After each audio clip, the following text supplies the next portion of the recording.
ଆଜି କବିତା ଟିକେ ପଢିବା ଗାଇବା ଆଉ ଆରେ ଭଣ୍ଡେ ଗୀତ କେତେ ଗାଇବା ନା ହାଇ ହେଇଗଲି କହିଲା ଡାଣିଆ ଖରା ପଡିଛି ବେଳ ଏ ଯାଉଛି ଉଡି କି ସୁନ୍ଦର ପାରା ଯୋଡିକ ଯାଉ ଅଛନ୍ତି ଉଡି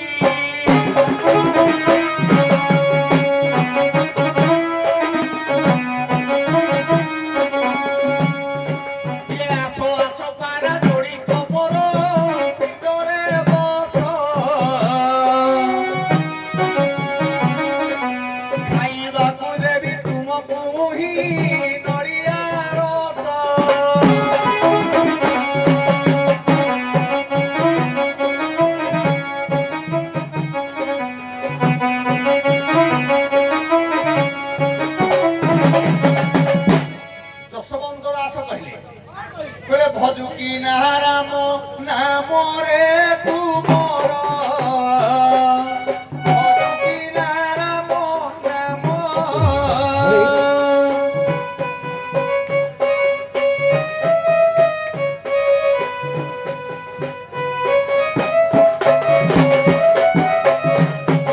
ভজিন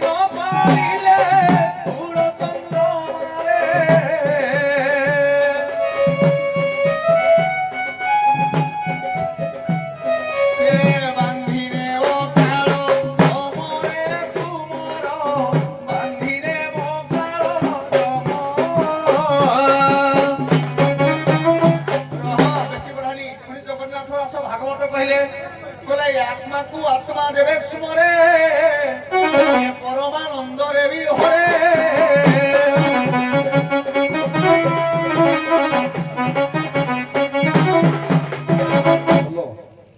आपण किए दी जण आज्ञा प्रथमे जीव और परम डाकुचंते काहाकू ना ब्रह्म को डाकुचंते ये घट मध्य को आस आस पारा जोड़िक मोर पिंड रे बस खाइबा को देबी तुमको मो ब्रह्म सदस्य भूल हो जाउते तार प्रथम कथा आपण आस आस पारा जुड़िक मोर पिंड रे बस पिंड देवी हरे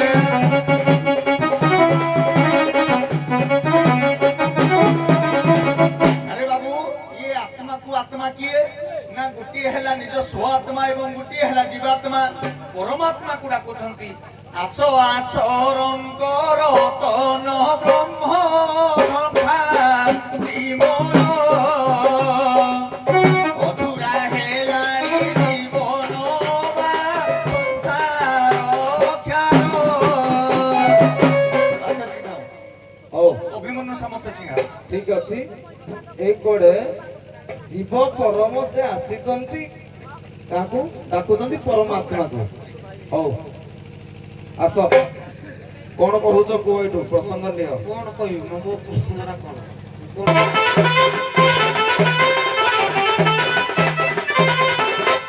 कोले ओ धर्म ना बोए कहि जे होई चिकन धार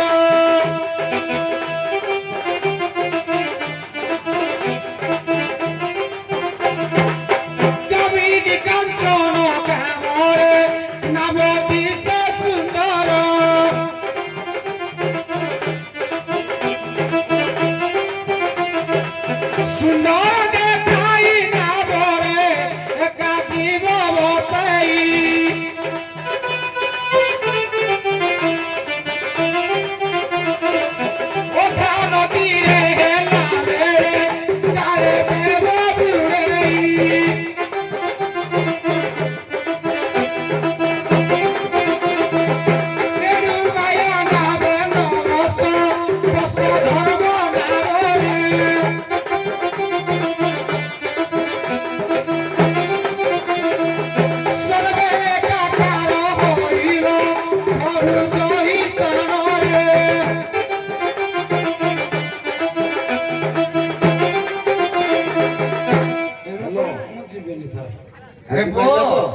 जीव परम हम जानिली किंतु तांकर बहुत गुडा ए पदर अर्थ भूल रहिला कोन रहिला काहे कि मु जण को डाकिली जणे जणे केबे दिए धर्म नाबरे ब्रह्म भले गुटे तबे बुडी पारे की अच्छा बुडे नाही काहे कि तार ब्रह्मर संज्ञा केते अरे सुनो तो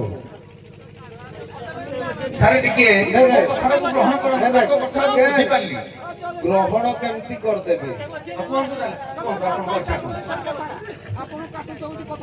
କୁହନ୍ତୁ ଆଜ୍ଞା କଣ ନାଇଁ, ନାଇଁ, କହିଲ? ଟିକେ ଟିକେ ଆଜ୍ଞା କୁହନ୍ତୁ ସାର୍ କଣ କହୁଛନ୍ତି ଏ ଟିକେ ଭାଇ ଆଉ କଣ ଲାଭ ଯଦି ଆଣୁଛ ଆଣ, ଆପଣ ଏଇଠୁ ପ୍ରସଙ୍ଗଟା ନିଅନ୍ତୁ।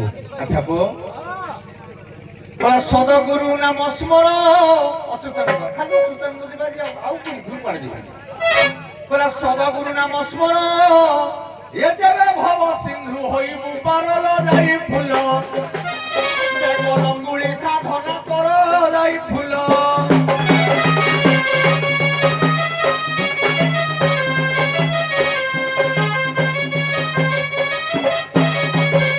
କିନ୍ତୁ ହେଲେ ଆମର ଆଉ ଗୋଟିଏ ପଦ ଲେଖା ହେଇଛି କଳି ଭାଗବତରେ କହିଲେ ଗୁରୁ ହଇବେ ପଣ ପଣ ଇଏ ଶିଷ୍ୟ ନଥିବେ ବରଣ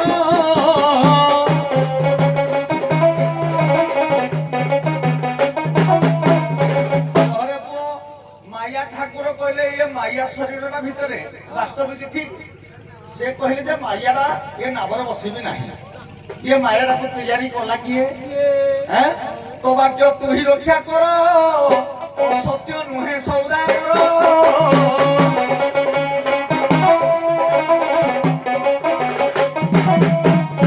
তুই গড়িছু রে তো বাট কুসুবিধা কর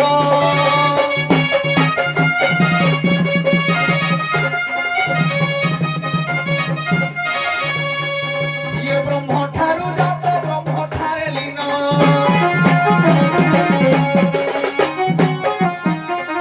জগত ডই মায়া সংসার তুই গড়িছু রে তুই বাট তরি কর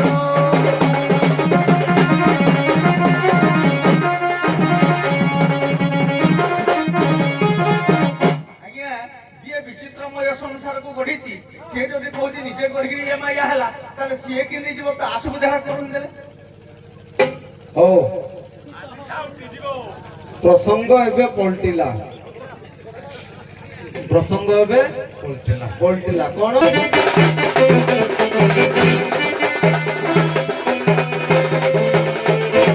କହିଲେ ଧର୍ମ। ଆଚ୍ଛା ଡାକିବେ ଯୋଉ ଦି ଜଣ କିଏ? ଏରା ଆମ ହରିବଂଶ ନାମକାରୀରେ ନାହିଁ। ଆଉ କଥା କଟାକୁଟିରେ ତ ମୁଁ ଟିକେ ଭଲ ପାଏନି, ଧୀରେ ବି ଭଲ କିନି ହେଲେ ମତେ ଭଲ ଲାଗେ। ଗୀତ ଭିତରେ ପ୍ରସଙ୍ଗ ଚାଲିଛି କମେଣ୍ଟ ଟିକେ ଟିକେ କଲେ ମୋ ମୁଟା ହିଟ୍ ହେଲେ ତ ସଲା ଆଉ। ତେଣୁ ଡାକିବେ କିଏ? ଦି ଜଣ ରାଧା ଆଉ ଜଣେ ଦୂତି ଡାକିବେ ଯେ ଆସ ମୋ ନାଭରେ ବସ। ମୋ ନାଭଟା କେମିତି, ମୋ ନାଭର ପାୱାର କେତେ ଯେ ତମେ ଦି ଜଣ ବସିବ।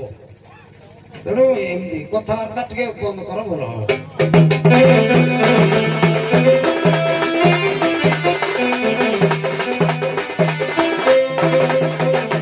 ଧର୍ମ ନାମେ ଏକ ନୌକା କରି ଅଛନ୍ତି ଧାତା।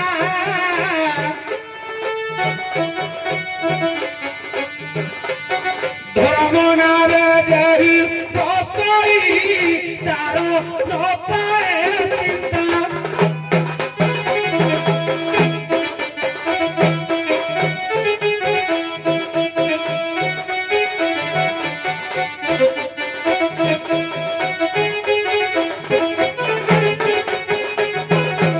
ସଂସାର ଜଳଧି ଉପରେ ହୋଇ ବାପାଇ ଆସ।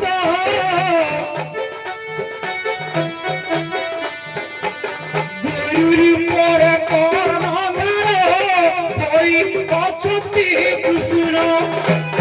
ଆସ ଆସ ଆସ ଆସ।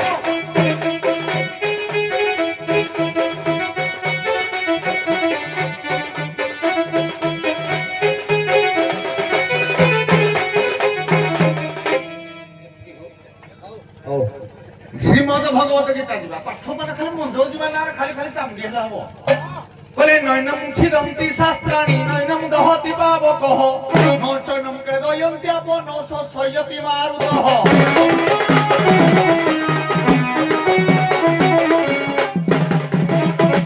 କହିଲେ ନୈନମ ଛିଦନ୍ତି ଶାସ୍ତ୍ରାଣୀ ମତେ ଯିଏ ଶସ୍ତ୍ର କାଟି ପାରେ ନାହିଁ ନୈନମ ଦହତି ପାବକଃ ପବନ ମତେ ଉଡ଼େଇ ନେଇ ପାରେ ନାହିଁ, ଅଗ୍ନି ମତେ ଜଳାଇ ଦେଇ ପାରେ ନାହିଁ। ତେଣୁ ଏ ସମୟରେ ଡଙ୍ଗା ଭିତରେ ମୁଁ ଯିବି, ମୋର ଅନୁଶାସିକ ହଉନାହିଁ। ଏ ଦ୍ରବ୍ୟ ଗୁଡାକ ଯଦି ପଞ୍ଚଭୂତ ମତେ ଗ୍ରାସ କରିପାରୁ ନାହିଁ, ଏଛାର କିଏ ନାବେ ମୁଁ ଯିବି ମୋର ନାହିଁ କି ଲୟ ୟାଠୁର ଧରେ କି ଥିଲେ ତି ডাকা অপহনি জয়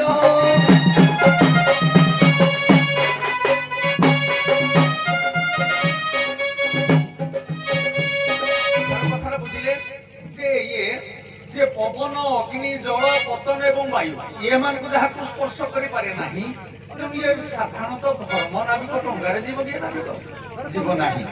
ଆଉ କିଛି ଉପାୟ ଚିନ୍ତା କର।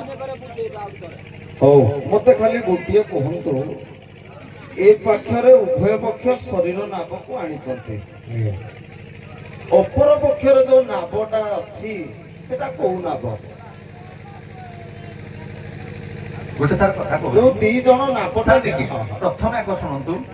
ଆପଣ ପ୍ରଥମେ କହିଲେ ଏପଟେ ଜଣ ନାବରେ ଜଣେ ବସିଛି, କିନ୍ତୁ ସେପଟେ ନାବରେ ଜଣେ। ଆଗ ପ୍ରଥମେ ସାଧାରଣ କଥା ହିସାବରେ ଯିବା। ଗୋଟିଏ ନାବରେ ଗୋଟିଏ ରାଧା ବସିଛି, ଗୋଟିଏ କୈବର୍ତ୍ତ ବସିଛି। ଆଚ୍ଛା, ଏକ କିନ୍ତୁ ଅପର ପକ୍ଷରେ ଜଣେ କେହି ଜଣେ ବାର୍ତ୍ତବ ନାବିକ ବସିଛି, ମାନେ ଅପର ପକ୍ଷରେ ନାବିକରେ। ତେଣୁ ସେ ଜଣେ କେହି ରକ୍ଷାକାରୀ ହେଇପାରେ, ନହେଲେ ବିଶ୍ୱ ନାରୀ। ଆମେ ଯଦି ସାଧାରଣ ନାଉରୀ ହେଲୁ, ଯଦି କୌଣସି ଜନଙ୍କୁ ପାର କଲୁ, ଅପର ପକ୍ଷରେ ବିଶ୍ୱ ନାଉରୀ ଥାଇପାରେ ନାଇଁ ମୁଁ ନାଉରୀ କଥା କହୁନି, ବା ନାବ କଥା। ନାବ କଥାଟା।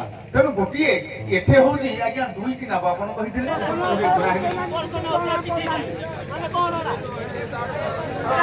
আরে জোড়া গাড়িয়া সখী দূষিত হোক।